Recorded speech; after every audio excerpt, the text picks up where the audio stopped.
Hoje é a primeira quarta-feira da série que a gente vai começar, que é o reino, as parábolas do reino. Cada quarta-feira vai ser uma pessoa diferente, né?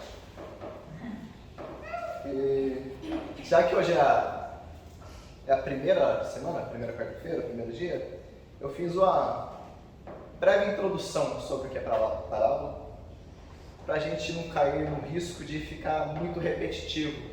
Todo pregador que chegar aqui ficar repetindo o que é parábola, qual a finalidade de parábola, quantas parábolas tem, quais são as parábolas que tem na Bíblia. Então eu vou fazer uma breve introdução.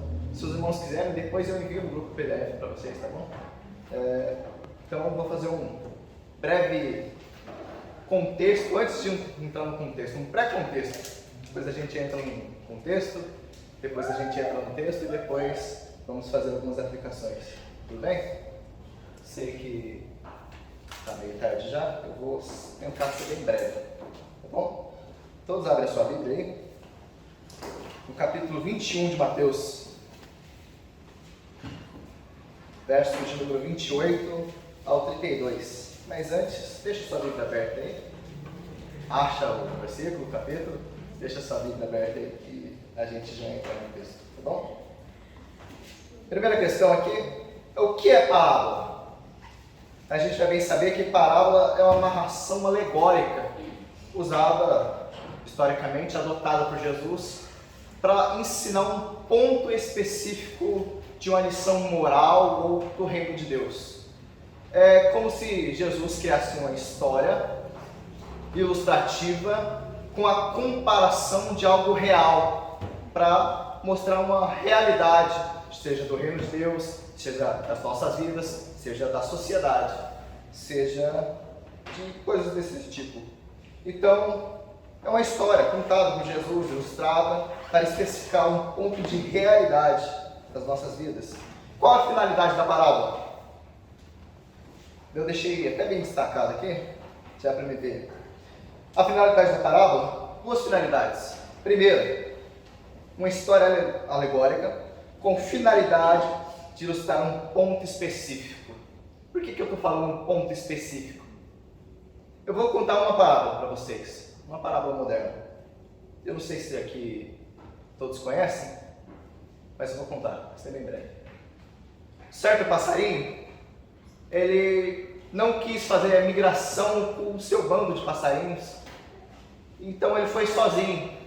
E nessa viagem, como ele estava sozinho, ele começou a passar frio. E com o tempo ele começou a congelar, e como ele começou a congelar, ele começou a cair. Então ele cai meio congelado, já quase morto, desanimado. Aí passa uma vaca.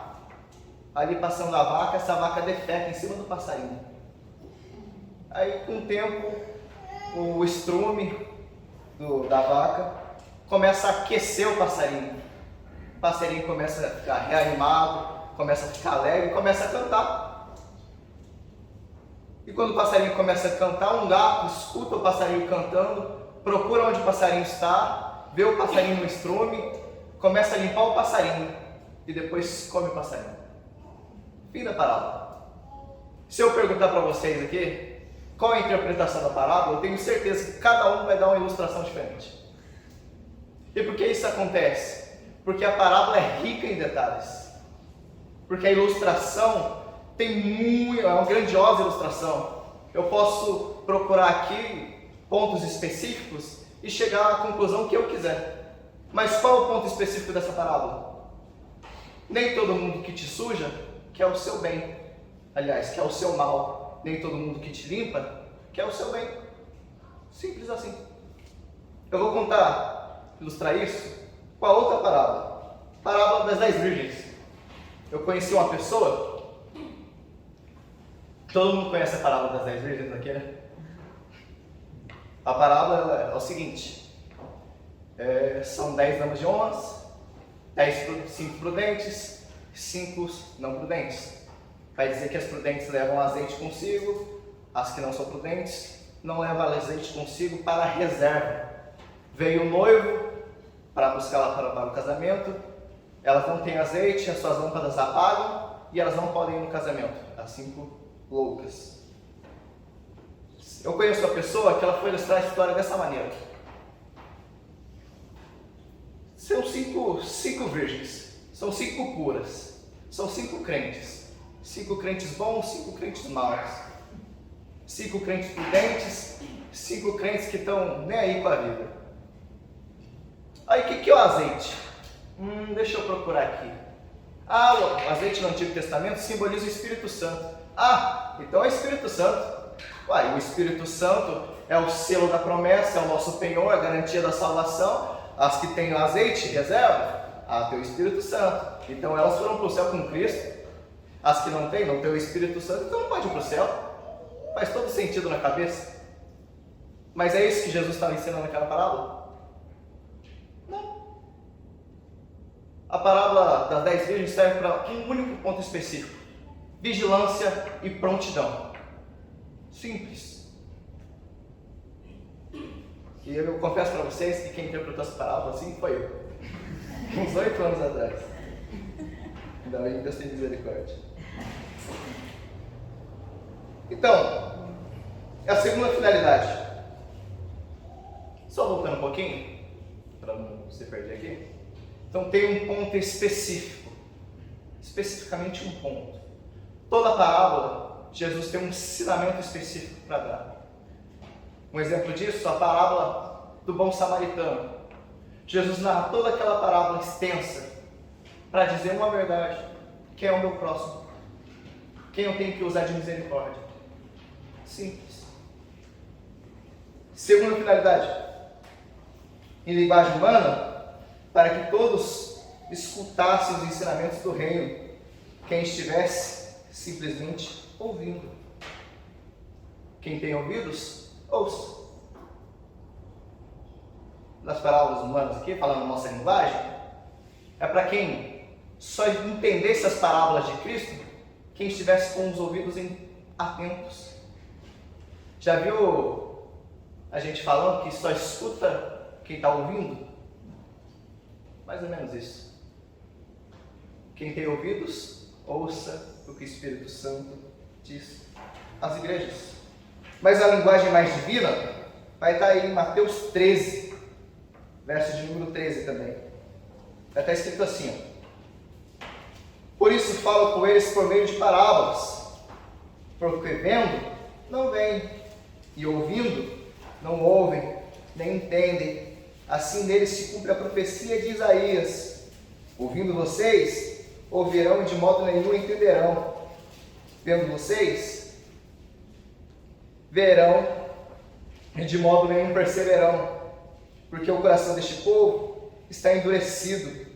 Ouviram com os ouvidos tapados e fecharam os olhos, para não acontecer que não veja com os olhos, ouçam com os ouvidos e não entendam com o coração, e não se convertam por mim e nem sejam curados.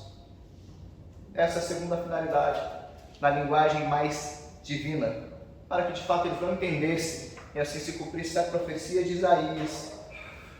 Tá bom? Então eu separei aqui tipos de parábolas que a gente vai achar. São 5 tipos de parábolas que a gente vai encontrar na nossa Bíblia. Parábola do reino, as parábolas de graça e misericórdia, as parábolas de discipulado e oração, as parábolas de riqueza e responsabilidade social e, por último, as parábolas de juízo e de juízo final.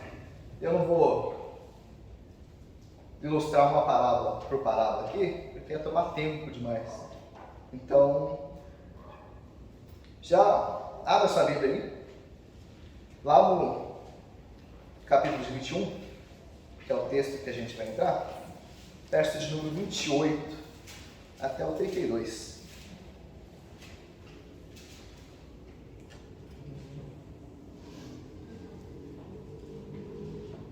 Todos acharam? Amém. Está escrito assim: o que vos parece?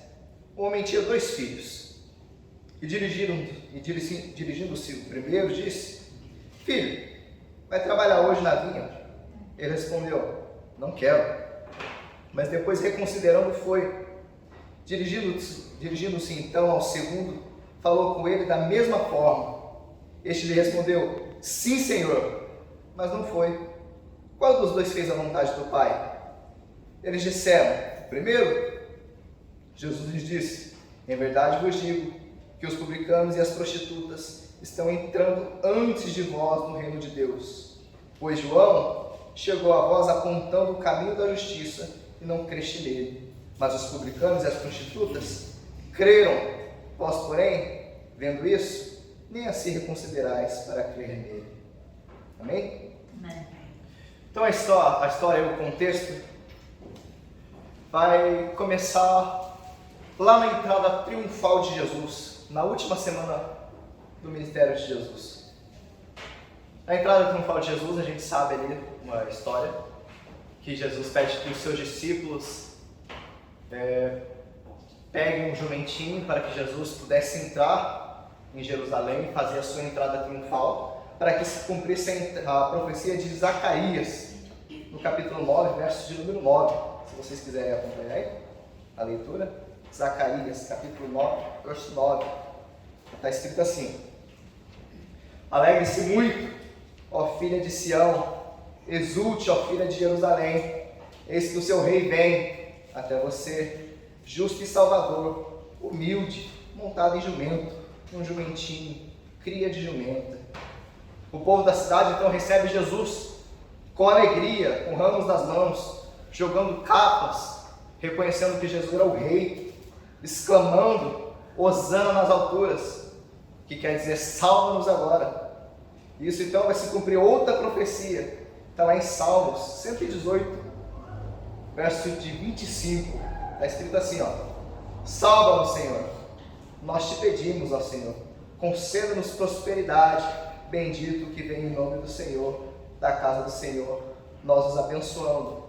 Então a entrada, o povo clamando, o povo se alegrando, jogando suas capas ali e gritando hosana nas alturas, é o povo todo de Israel, reconhecendo que Jesus era o Messias prometido, o rei que em breve veria, o ungido de Deus que estava chegando.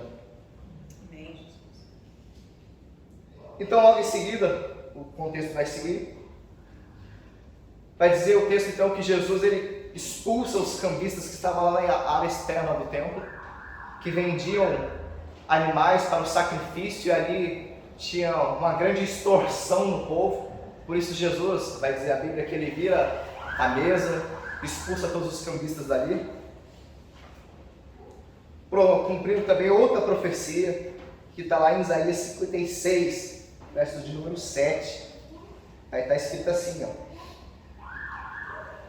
Também, se você quiser já abrir depois aí, eu vou ler Isaías 56, 7. Depois já abrem Jeremias capítulo 7, de verso 11. Está escrito assim: também os levarei ao meu santo monte, e lhes darei alegria na minha casa de oração. Os seus holocaustos e os seus sacrifícios serão aceitos no meu altar, porque a minha casa será chamada casa de oração para todos os povos. Em Jeremias capítulo 7, referindo-se à mesma profecia, vai estar escrito assim: será que este templo que se chama pelo meu nome é um covil de salteadores aos olhos de vocês? Eis que eu mesmo vi isso, diz o Senhor. E o próprio Senhor foi quem fez a libertação e a purificação do templo. Então o contexto vai seguir.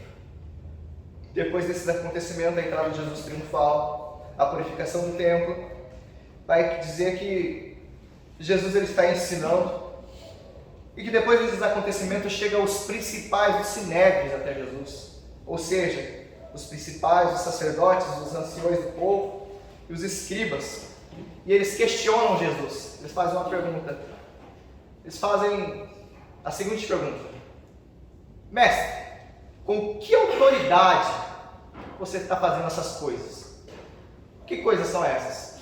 Referindo-se à entrada de Jesus triunfal, o povo clamando e reconhecendo Jesus como Messias. Com que autoridade ele estava recebendo aquela adoração? Com que autoridade ele estava entrando no templo e fazendo a purificação do templo? Com que autoridade ele estava fazendo milagres? Com que autoridade ele estava pregando? Com que autoridade ele estava ali naquele lugar? Com que autoridade? Vai dizer assim, a ideia, resumindo aqui, a ideia dessas autoridades é que somente eles é quem podiam dar autoridade para Jesus. Na cabeça deles era eles que tinham que autorizar, eles que tinham que reconhecer o Messias, dizer, olha Jesus, você é o nosso Messias. E como Jesus quebra a expectativa que aqueles principais da sinagoga tinham, a expectativa de um Messias religioso, Messias político, que o salvasse da tirania de Roma e que liderasse como um rei que pudesse libertar Israel do cativo de Roma. E Jesus, na verdade, vem apresentar que o reino dele não é deste mundo, é um reino espiritual e não um reino terrenal. Isso, de certa forma, quebra a expectativa tanto daquelas autoridades como a expectativa dos próprios discípulos. Então, Jesus vai responder assim, ó. Jesus responde com a outra pergunta. Vai estar aí no verso de número 25.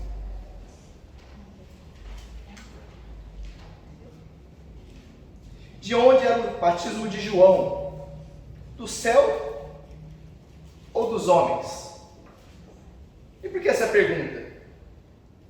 Porque João Batista era reconhecido como profeta no meio do povo. E João foi quem testificou de Jesus. Lembra lá em João 1, verso número 26, se vocês quiserem acompanhar também? João vai dizer, eu batizo com água, mas no meio de vocês está alguém que vocês não conhecem. Ele vem depois de mim, mas eu não sou digno nem de desatar as correias das suas sandálias. No dia seguinte, vendo Jesus que vinha em sua direção, João disse, eis aí o Cordeiro de Deus que tira o pecado do mundo. E João testificou dizendo, vi o Espírito descendo do céu como pomba e pousar sobre ele. Eu não o conhecia, mas aquele que me enviou para batizar com água me disse, aquele sobre quem você vir descer e pousar o Espírito, esse é o que batiza com o Espírito Santo. Pois eu mesmo vi e dou testemunho que este homem é o Filho de Deus. Amém. Quem testificou que Jesus era o Messias, o prometido, o Filho de Deus, o Rei que viria, foi João. Então, quando Jesus pergunta com que autoridade foi que João fez essas coisas? Com que autoridade João Batista batizava? Era com a autoridade de Deus ou com a autoridade dos homens? Ora, se aqueles homens dissessem que não foi com a autoridade de Deus, então aqueles homens estariam negando que João Batista era profeta. Então a ira do povo iria sobre João, aliás, sobre aqueles principais da sinagoga. Mas agora, se eles dissessem que a autoridade que João batizava vinha de Deus, então eles tinham que reconhecer que Jesus era o Messias, o Filho de Deus, o Rei. Então, o contexto vai dizer que eles começam a questionar entre si, mas no final das contas eles ficam calados, não tem resposta. Então, verso de número 27. Então responderam a Jesus, não sabemos. E ele, por sua vez, lhes disse, então eu também não lhes digo com que autoridade faça essas coisas. Então, diante da reação e dos questionamentos desses homens, Jesus conta 3 parábolas, que são 3 parábolas de juízo. Se você ver aí, do verso 33 em diante, 33 ao 36, tem a parábola dos agricultores maus. No capítulo 22, começa aí a parábola da festa do casamento. E do contexto que nós estamos, o verso de número 28, tem a primeira parábola, que é a parábola dos 2 filhos. Jesus faz uma trilogia de parábolas, para poder dizer que aqueles principais da sinagoga estavam sob o juízo de Deus. Como não dá tempo, a gente vai ficar só na primeira parábola, tá bom? A primeira parábola, vamos ler de novo? verso de número 20, capítulo de número 21 e verso de número 28, Jesus vai dizer assim, outra tradução. Um homem tinha 2 filhos. Chegando-se ao primeiro, disse: filha, vá hoje trabalhar na vinha. Ele respondeu: não quero ir. Mas depois arrependido foi. Dirigindo-se ao outro, o pai disse a mesma coisa. E ele respondeu: sim, senhor. Mas não foi. Qual dos 2 fez a vontade do pai? E eles responderam: o primeiro. Então Jesus: em verdade lhes digo que os publicanos e as prostitutas estão entrando no reino de Deus primeiro que vocês. Porque João veio até vocês com um caminho de justiça e vocês não acreditaram nele. No entanto, os publicanos e as prostitutas acreditaram. Vocês, porém, mesmo vendo isso, não se arrependeram depois de acreditar nele. Então, o primeiro ponto específico da parábola, ensino de Jesus. Sendo bem resumido, brevemente resumindo a parábola novamente. Um homem tem 2 filhos. Este chama os 2 para trabalhar na vinha. O primeiro filho diz: não quero, estou cansado, pai, não quero não. O segundo diz: sim, senhor, prontidão, eu vou. Mas se arrepende. Ambos se arrependem, aliás. O primeiro filho, diante do arrependimento, aliás, não só de um arrependimento, mas de um arrependimento bom, porque ele se arrepende daquilo que era mal, ele faz a vontade então do pai. O segundo filho, de maneira oposta, diante da vontade do seu pai, que também se encontra em um estado de arrependimento, mas diferente do primeiro filho, do seu irmão, o seu estado de arrependimento é um arrependimento mal, já que ele se arrepende daquilo que era bom e faz aquilo que é mal, que é desprezível aos olhos do seu pai.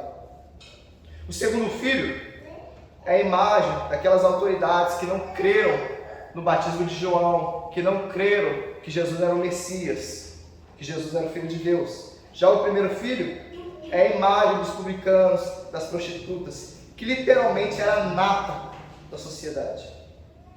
Pecadores, porém estes, mesmo sendo pecadores, se arrependeram dos seus caminhos e creram nas palavras de João e nas palavras de Jesus.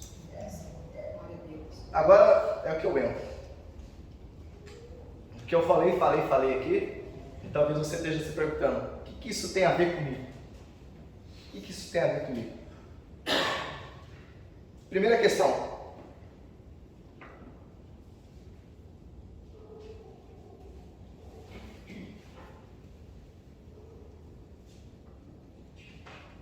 Arrependimento. Diante do juízo de Cristo sobre aqueles fariseus, sobre aqueles principais da sinagoga, nós precisamos também nos distanciarmos da figura daqueles homens, da figura do segundo filho. Precisamos de arrependimento. E não só se arrepender, precisamos nos arrepender daquilo que é mal. Já viu um tipo de pessoa, até nós mesmos, às vezes a gente faz uma prática boa para alguém, uma prática louvável, e a resposta da pessoa não é uma atitude que nos agrada, uma atitude contrária. E normalmente a gente fala assim: também não faço mais, nunca mais. A gente não pode se arrepender daquilo que é bom, a gente tem que se arrepender daquilo que é mal aos olhos do nosso Pai. E veja que o arrependimento é a mensagem principal de João. Lembra? Arrependei-vos, pois é chegado o reino de Deus. Produzam frutos dignos de arrependimento.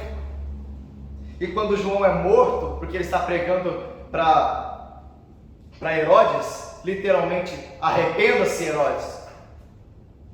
Jesus começa a pregar a mesma pregação de João: arrependa-se, porque o reino dos céus é chegado. Talvez a mensagem principal do Novo Testamento é arrependimento. Arrependa-se.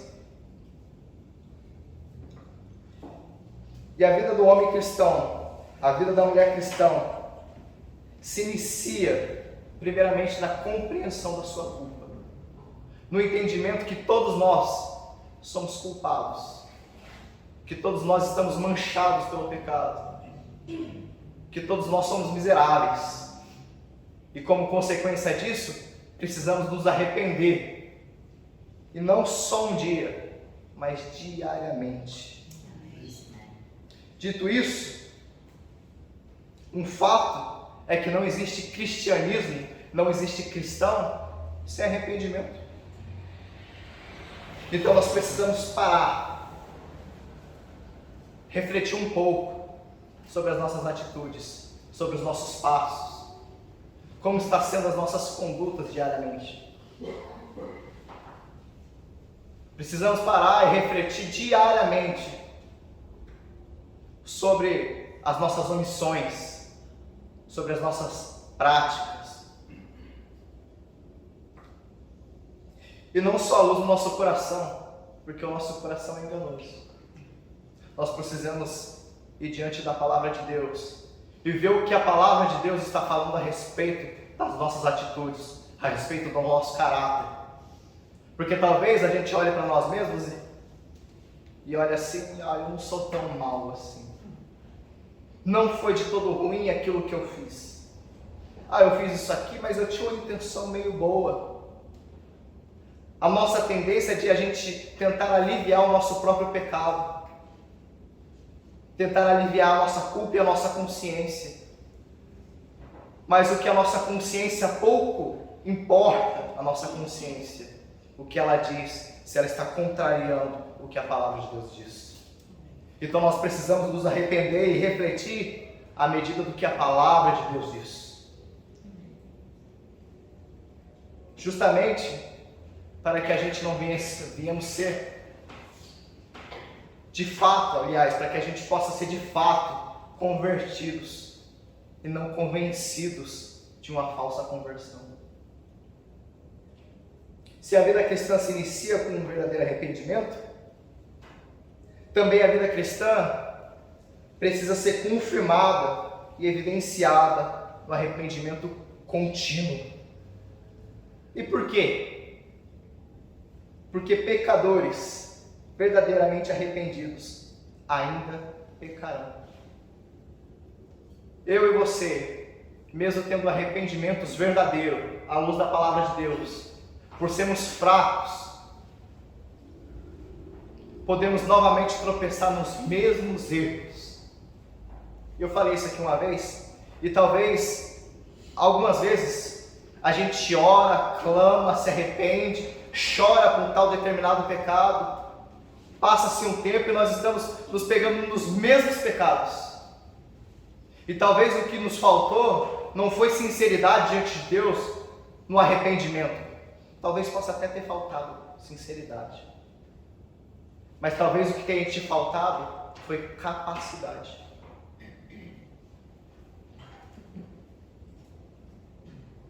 Então, com isso, nosso arrependimento, a nossa avaliação tem que ser contínua, diariamente, todos os dias. Quem de nós aqui chega no final do dia e começa a refletir os passos de manhã, de tarde, até a noite? Qual foram os meus pensamentos? Bons, ruins? Quais foram as minhas negligências, as minhas omissões? Será que eu mais agradei o Senhor hoje do que eu desagradei? Será que no meu dia eu satisfiz o meu Deus? Será que no meu dia, no final do meu dia, eu posso dizer que eu estou glorificando o meu Deus com a minha vida? Fica a reflexão. Eu não estou falando aqui de um sentimento baseado, de arrependimento baseado no sentimento,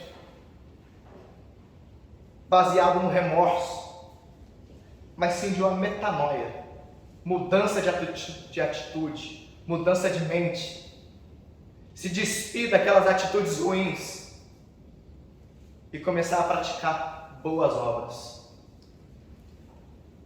Aqui é o que está escrito lá em Efésios 4, se você quiser abrir aí, Efésios 4, verso de número 21.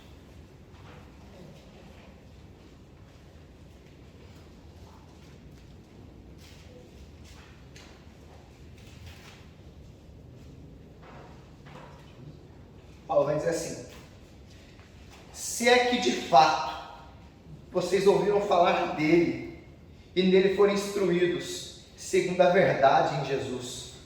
É o verso 25, ele vai continuar assim: por isso, deixando a mentira, passe a falar a verdade. Quem rouba, deixe o roubo. Quem adultera, deixe o adultério. Eu estou continuando aqui, mas quem fofoca, deixa a fofoca. O preguiçoso, deixe suas preguiças. O avarento, deixe mamon. O omisso, troque a sua omissão por boas obras. O glutão, deixe de praticar glutonaria. Precisamos trocar as nossas más atitudes por boas obras. Esse de fato se evidencia o verdadeiro arrependimento. Não só com boca, não só com sentimento, mas de atitudes.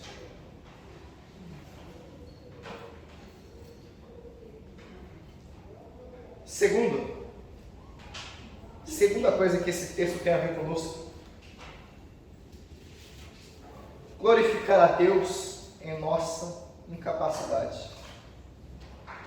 Todos nós aqui fomos manchados pelo pecado.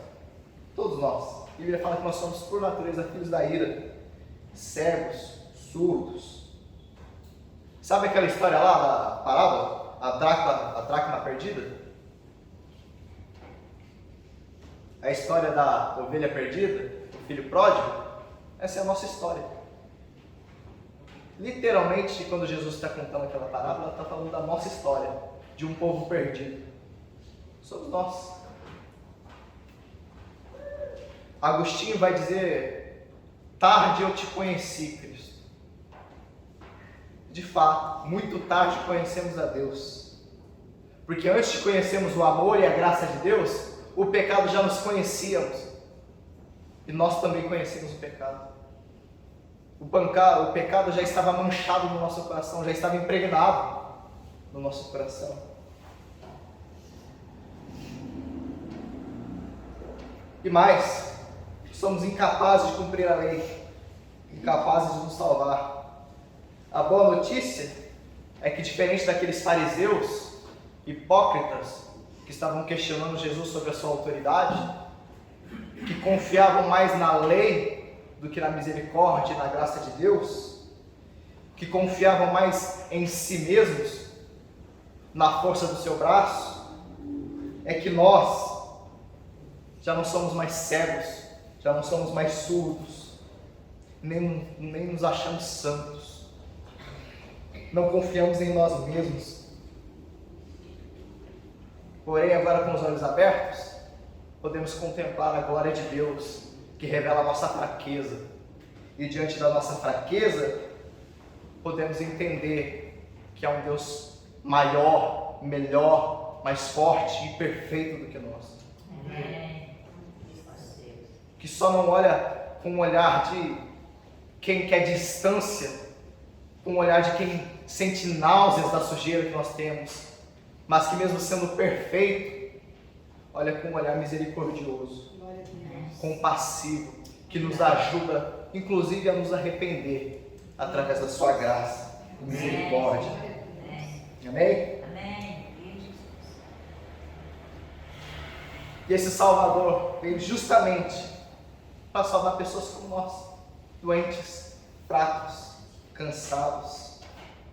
Jesus vai contar outra parábola, aliás, não é nem uma parábola, isso é literal.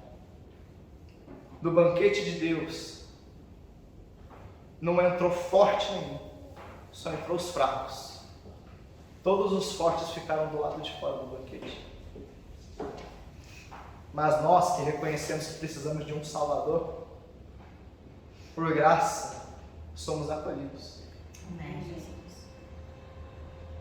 Então, nossa fraqueza é um lembrete que nós somos pó e que só Deus é perfeito, que só o Senhor é absolutamente santo, e quanto a nós, não conseguimos viver um dia sem errar, nem um dia. Mas aquele que é perfeito também é poderoso o suficiente e gracioso para nos perdoar.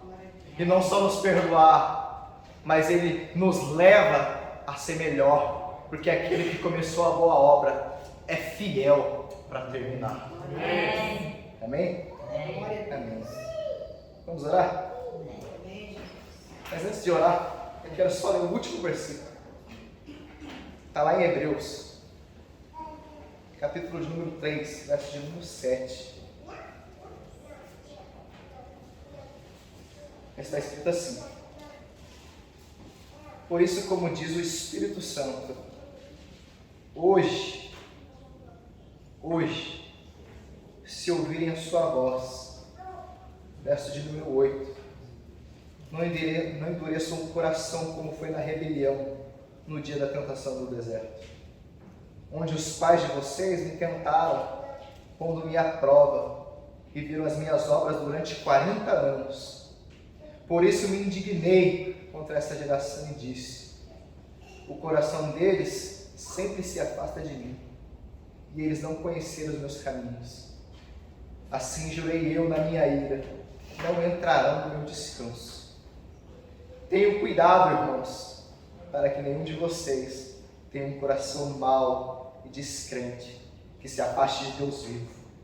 Pelo contrário, animem uns aos outros todos os dias, durante o tempo que se chama hoje, a fim de que nenhum de vocês sejam endurecidos pelo engano do pecado.